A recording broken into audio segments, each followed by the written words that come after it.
G'day VC and welcome to another episode of Grandma's Handbag.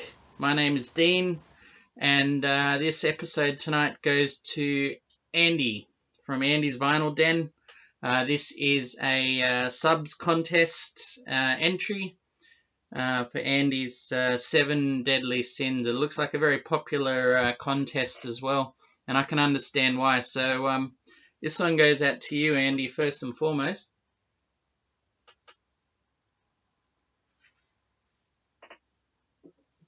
Good stuff. Grandma's little helper tonight. I really should have another glass here. In fact, I think I need to go and get you a glass, Andy. Oh. And I'll pour you another one right there, right while we're doing this. Probably should have scripted this better, but don't worry. I'll if you need any help with this, Andy, I'll certainly help you with that. All right. What can I say? Firstly, if you're not familiar with Andy's channel, check it out. Please check it out. It's a great channel. I'm only pretty new on here, and Andy's been incredibly welcoming. So, I mean, that just an incredible start. He popped up and said hello very early on, and then invited me to go and enter this contest. And I thought that was kind of odd, and it turned out it's me that's being odd here, because it was just such a genuine and a genuinely lovely thing to do, and a real good way of welcoming someone to the community as well.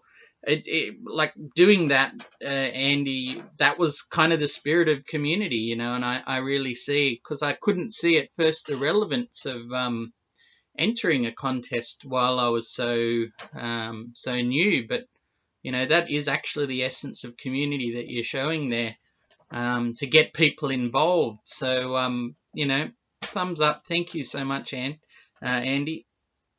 I mean, what else to say about Andy? Just the other day, you do have to check out his channel. Just in his own entering another person's contest. I think it's Vinyl Jim and the Missus. He's done an incredible episode on the Bristol sessions and the Big Bang of Country. Like, absolutely illuminating stuff. Incredible. That's why pretty much I've got this here for you, Andy, just as a little tribute to some of the knowledge I've gained in the country music sphere, and just your general knowledge overall. The other thing I really like about Andy is everyone's got different personalities on the VC, and I find Andy softer spoken, which is a great kind of thing to be in a way, because you find yourself sort of really sitting on the edge of your seat and listening in.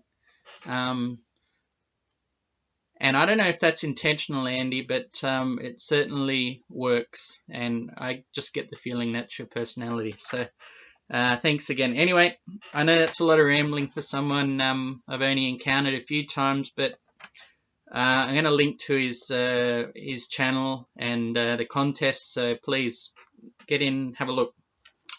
All right, let's see what I can do here. 7 Deadly Sins. It's a great idea as well for a contest. The first one we've got off, and I'll just go in the same order that Andy's popped them on the contest page.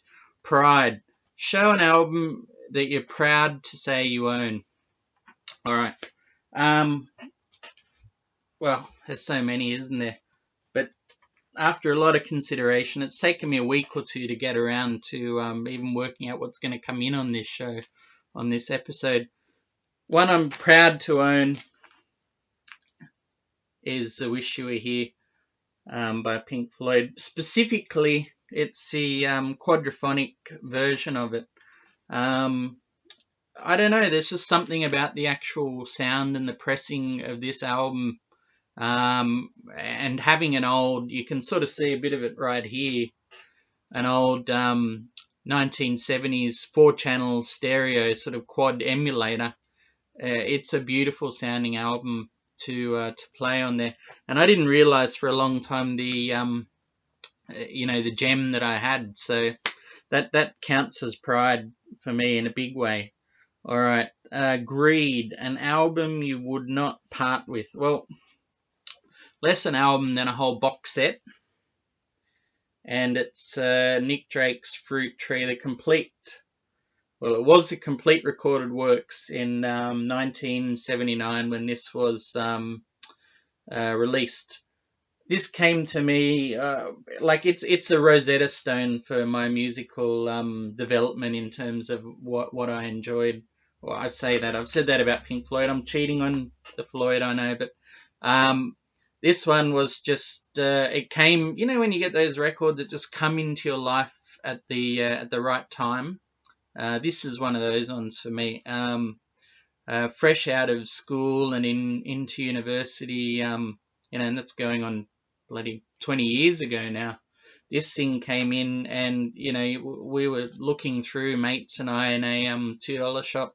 Oh, sorry, no, in the bargain bins, because that's all we could afford, and as new uni students.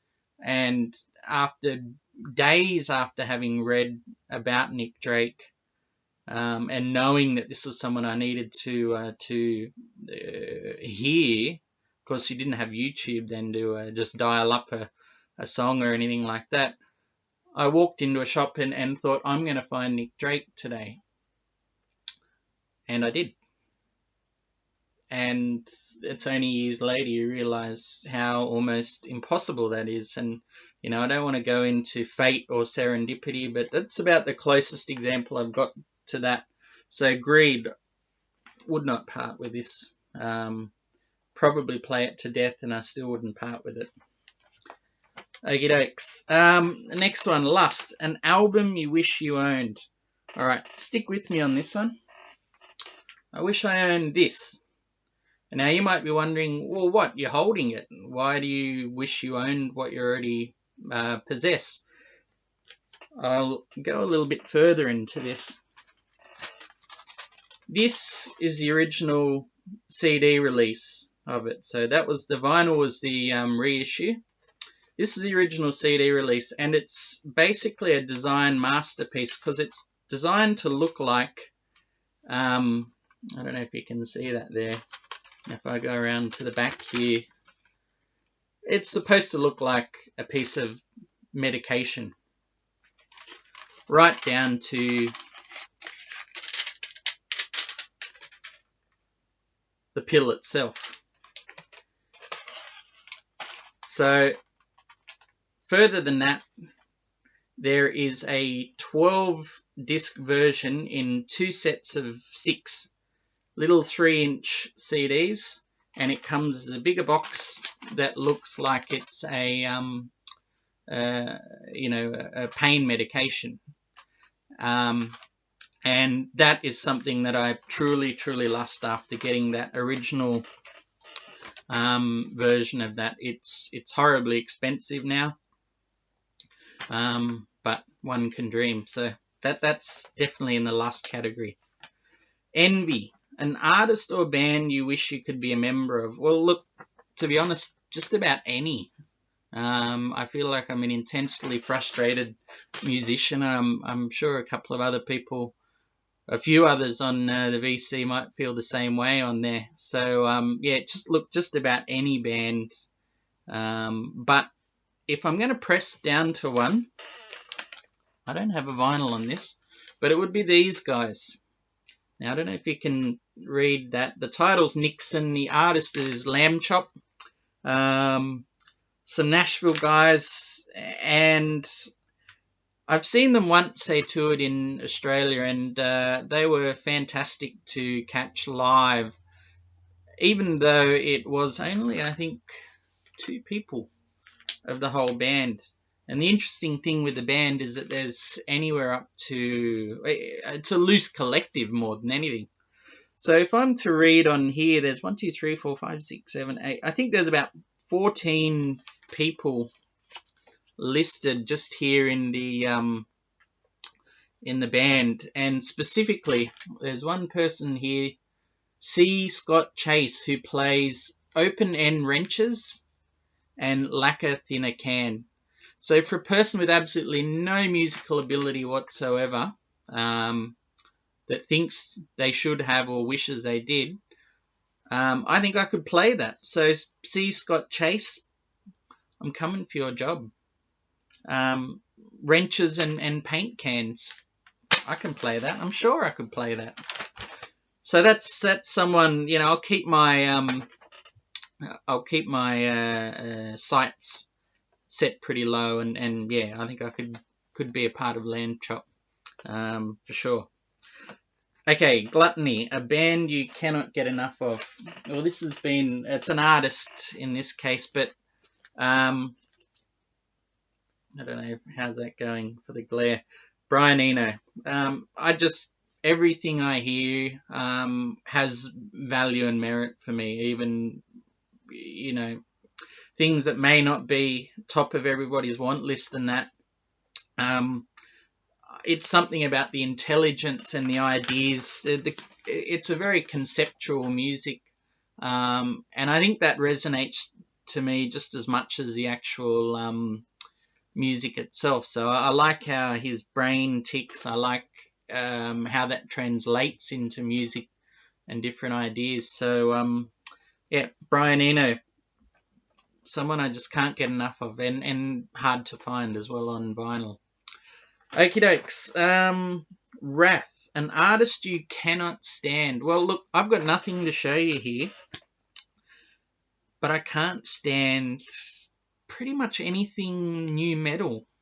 Sorry, I don't really want to offend people. I don't go out of my way to hate on anything, but it's you know, down to a time in my life around that same time that I found that Nick Drake record, that I just, yeah, it was around. It sounded, smelt, tasted like the fag end of grunge, a really, really bad version of what was once good, you know. Yeah, it just made me cringe. I think I was very out of step with that. So, new metal, you know, Korn, Limp Bizkit, Papa Roach, Linkin Park. You could go on and on. I just block them out of my head.